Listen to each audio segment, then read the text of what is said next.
The following video demonstrates the ignition procedure for a very special oil burner that I have built. This thing has a special preheater on it that preheats coal oil and makes it a little bit more combustible. This thing can put out a tremendous amount of heat. It can put out more heat than your average salamander, even the biggest one you can get, like the 250,000 BTU models. I believe this is around 260,000 BTUs that we're looking at right here. So let's talk about a couple details of how to get this thing set up and get it going, and also how to light it. Essentially what we have here is the waste oil intake line, but before we can run this thing effectively we have to prime the system. So what you would want to do is hook the air up to the end here, open the fuel valve all the way and turn the air all the way up. And when you start to see a little bit of mist of oil spray out of the front of the burner, or if you have it mounted where you can't see it, when you hear it start to spray oil, you should also be able to see it through the side port, which you're going to have open during ignition. We'll get to that in a second. When you hear that oil spraying, you're going to turn the oil off, turn the air off, then you're going to open this bleeder here. Now you may decide to put a valve here yourself so you don't ever have to do that again, but essentially this is going to be tightened when you get the machine just enough to prime the system. And you're going to crack this open until you start to see just a little bit of oil just start to come out of the top of this, and that should bleed all of the air out of the system.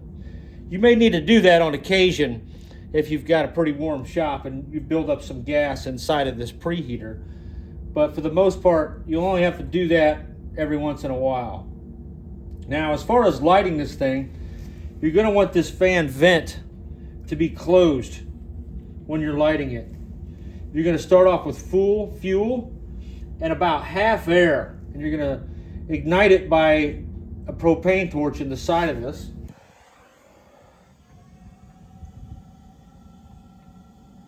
It's going to take a second for the oil to flow. Now this is the first time this unit's been hooked up to a fuel source, so I am priming it right now. I did not do the bleed procedure on it.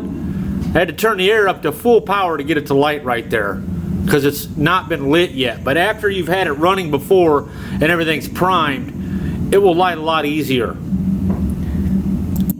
You can see here how I'm adjusting the secondary air until the sound appears to be stable. There's not any buffeting, anything like that. Alright fellas, so here's the side ignition port that I'm using to light this thing. You're seeing a spark in there right now because I was doing some spark testing with a electronic ignition. The electronic ignition only works when the oil is preheated to above 150 degrees, so kind of tricky getting one of these to start in a cold on electric. But that's the side port that you're going to stick the propane torch into to light this thing up with.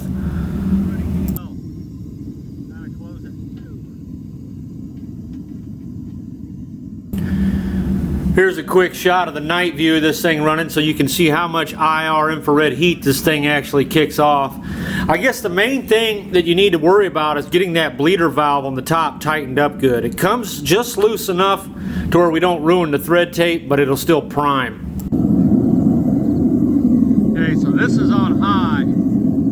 I turned up the blower air and everything. The fuel's on maximum.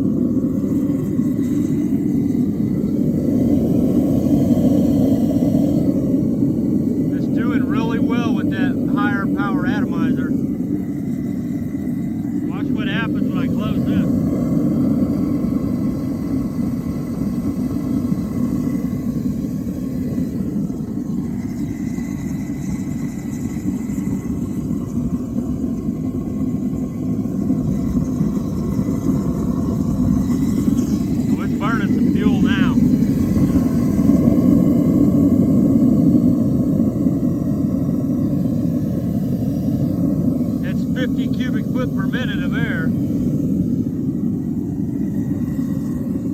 It don't like that very much. That's a little much.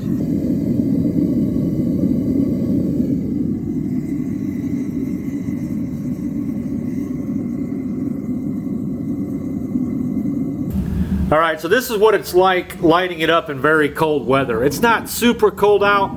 You can see here I have the vent closed on the blower all the way. when you're getting very low oil flow because of cold air, or cold oil I mean, it's beneficial to keep that inducer fan vent completely closed. You can see here I'm just holding the torch in there. I've got the air turned up all the way in cold weather, and I'm talking about the compressed air. So you're going to be at about 1.75 cubic foot per minute, or 2 cubic foot per minute depending on your nozzle. Some of them vary about a quarter cubic foot per minute. It's kind of hard to get it dialed in exactly. So I'm just letting it warm up a second. As that oil preheater starts to warm up, it'll get better.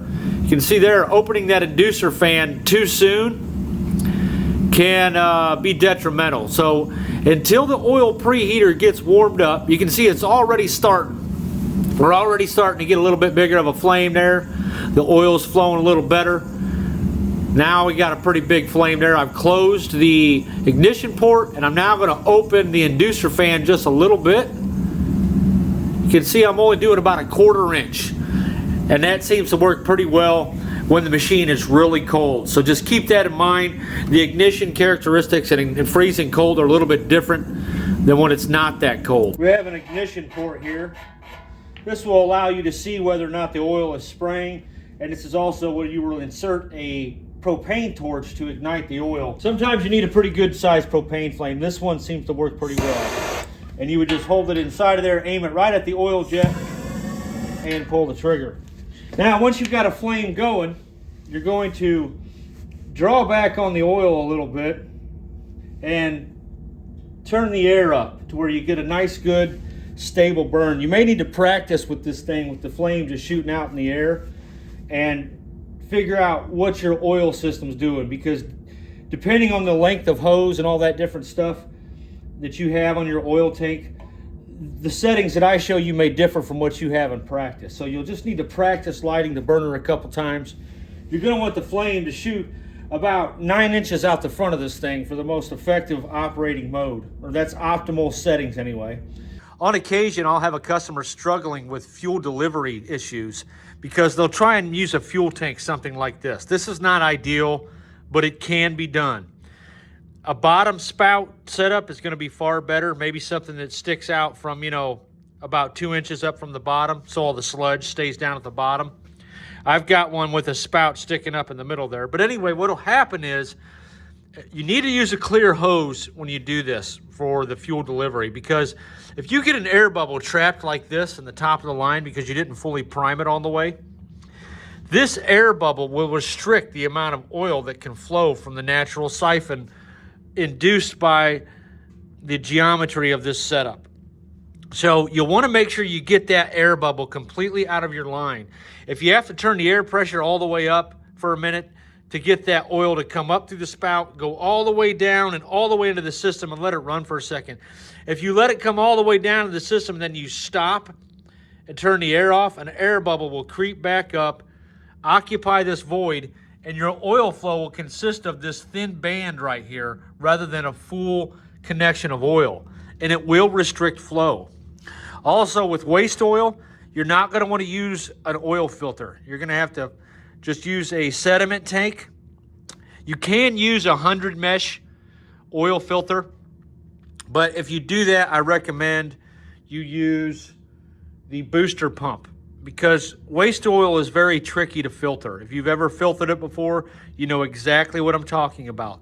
There's this gunky sludge that will accumulate on the screen and clog it up. It's like an oil-water mixture and carbon buildup and all that stuff. So now I also sell a special pump for units like this or any other oil burning project that you may have. If you've got trouble with your fuel delivery, this is a special bypass pump that enables you to adjust the pressure anywhere from 5 psi's up to about 40 psi's. You usually only need about 25, 30 psi's. If you've got a very long run of hose or a very small fuel hose, this booster pump can really help you out.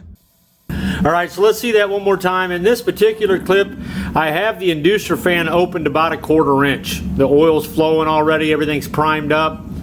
And you can see this thing just lights right up. So if you're not able to light it this easily, you may have some fuel delivery issues or some air bubbles in your line. But once you get all the air bubbles out and stuff, you should be able to light this thing up this quick. You shouldn't have any problems at all.